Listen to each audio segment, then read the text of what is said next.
जैनों के प्रमुख तीर्थ स्थान ऐसे संवत शिखर को लेकर लगातार ये चर्चा चल रही है कि यहाँ पे टूरिज्म डेवलपमेंट प्रोजेक्ट किया जाएगा, जिसमें केंद्र सरकार और राज्य सरकार मिलकर यहाँ पे टूरिज्म को डेवलप करेगी, जिसे जैन समुदाय के जरिए काफी विरोध किया जा रहा है। साथ ही गुजरात के पालीताना में जो अतिक्रमण किया गया है उसको लेकर भी विरोध किया जा रहा है। इसी पर बातचीत करने के लिए हमारे साथ मौजूद है जैन जो संत है पद्मश्री आचार्य रत्न सुंदर सूरी जी महाराज, उन्हीं से बात करते हैं।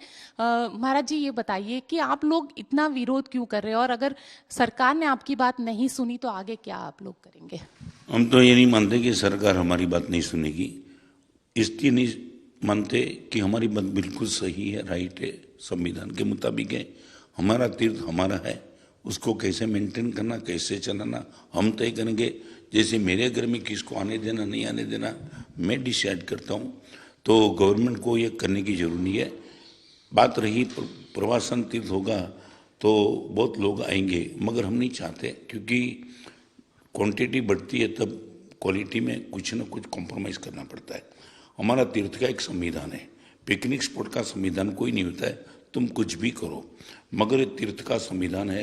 वहाँ नॉनवेज नहीं चलता है, वहाँ वाइन नहीं चलता है, बहुत कुछ गलत चीज। हमारे वहाँ 7 व्यसन लिखा है, मद माखन मांस मदिरा परस्त्रीगमन विषयागमन, ये सब कुछ पर्यटन स्थल में कहीं ना कहीं आकर ही रहता है, देखा है। और जब पर्यटन स्थल में तो कोई संविधान आप नहीं बना सकते, तो हाँ ये है आप किसका मर्डर नहीं करो वो संविधान बन सकता है, मगर आपको क्या खाना वो गवर्नमेंट तो नहीं कर सकती। पर्यटन स्थल है तो हम खाएंगे, हमारे अभिव्यक्ति है, हमारी स्वतंत्रता है। तो हम नहीं चाहते यहाँ मंदिर और यहाँ वाइन पीवे, यहाँ मंदिर और नॉन वेज खाए। हम प्याज आलू नहीं खाने वाली प्रजा है, और तो हम चाहते हैं कि हमारी पवित्रता की रक्षा हो, इसलिए हम चाहते हैं कि पर्यटन स्थल इनको डिक्लेयर करने का गवर्नमेंट को राइट। और एक बात, गवर्नमेंट यदि कुछ चाहती है तो कम से कम जिन समाज का तीर्थ है उनके अधिकारी के साथ बैठ करके थोड़ी बात भी करें। हम करें नहीं करें, आपको क्या दिक्कत है, तो भी बात निकलती, सीधा उनके मन में आ जाए ऐसे डिक्लेयर करे, ये तो संविधान के भी खिलाफ है। नंबर 2, पालीताना शत्रुंजय तीर्थ मेरे लिए इतना पवित्र है, हजारों लाखों करोड़ों वर्षों से और हजारों करोड़ों यात्री की निष्ठा, प्रेम, श्रद्धा और विश्वास है। उनके साथ कोई भी चलता फिरता आदमी कोई खिलवाड़ कर दे, कोई तोड़ दे, कोई गाली बोले, वहीं यात्रिकों को परेशानी करे, माता और बहनों के साथ गलीच व्यवहार करे, ये चीज़ हमने कभी आज तक देखी नहीं थी। हमने प्रयास किया इनको समझाने का खुद को, मगर वो जब तक नहीं समझते तो मैं अभी बोलता हूँ, एक घर में छोटी सी आग लगती है तो बुझा देते पानी डाल के, मगर आग बड़ी लगती है तो फायर ब्रिगेड वाले को बुला देते कि हमारे बात की बस की बात नहीं रही है। तो पालीताना में जो हो रहा है अतिक्रमण, वो ऐसी आग है कि जिसके लिए फायर ब्रिगेड को ही बुलाना पड़ता है, और एक बात से फायर ब्रिगेड आ ही जाती है, आना ही पड़ता है, नहीं आवे तो उन पर केस होता है। तो जब ऐसी बात है तो गवर्नमेंट क्यों नहीं मानेगी? मानना ही पड़ेगा गवर्नमेंट को। हाँ, आग न हो तो गवर्नमेंट आके बोलेगी आग नहीं है, मगर गवर्नमेंट को हम कन्विंस कर दे ये आग ही है, हम जल जाएंगे, हमारी निष्ठा जल जाएगी। इसलिए पूरा यकीन विश्वास है गवर्नमेंट तक, इनके कान तक आवाज जाए, इसलिए ये आंदोलन शुरू हुआ है, अहिंसक आंदोलन, शांतिपूर्ण आंदोलन।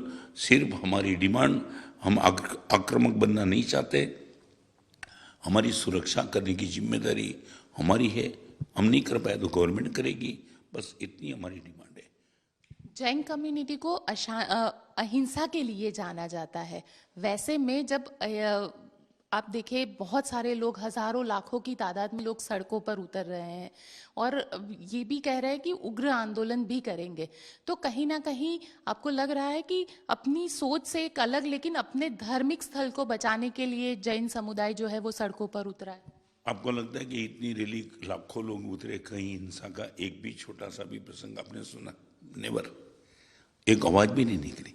और एक कभी कभी एक बात आपको भी बताना चाहता हूँ, एक माँ होती है ना, जब अपना बेटा बहुत शरारती करता है, माँ बोलती है साला मर जा, अंदर से माँ चाहती है वो मरे नहीं।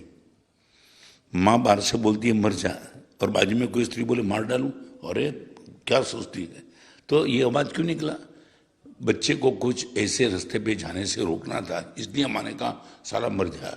कभी कोई जैन के मुंह से मैं पॉसिबिलिटी भी नहीं मानता हूँ, मगर एक आक्रोश के नाम से कभी जबान फिसल जाती है, और ऐसा किया तो भी हमारा जैन संघ कभी इतना एग्रेसिव हुआ नहीं। निश्चित संविधान को तोड़ के, कानून को तोड़ के हमारी कोई व्यवस्था नहीं है। हमारा जो भी रास्ता है, डेमोक्रेसी में जो प्रजा को छूट मिली है, उसी रास्ते से हम जा रहे हैं, और यही लड़ाई हमारी रहेगी। अगर सरकार ने बात नहीं सुनी या राज्य सरकार के जरिए नहीं किया गया, तो क्या आगे आप लोगों के कदम? मैं ये नहीं मानता हूँ, मैं नेगेटिव सोचता ही नहीं हूँ। क्यों नहीं सुनेगी? अपनी गवर्नमेंट है, अपना ही काम है। अरे ये मेरी अंगुली, इस अंगुली की बात नहीं सुनेगी तो किसकी सुनेगी?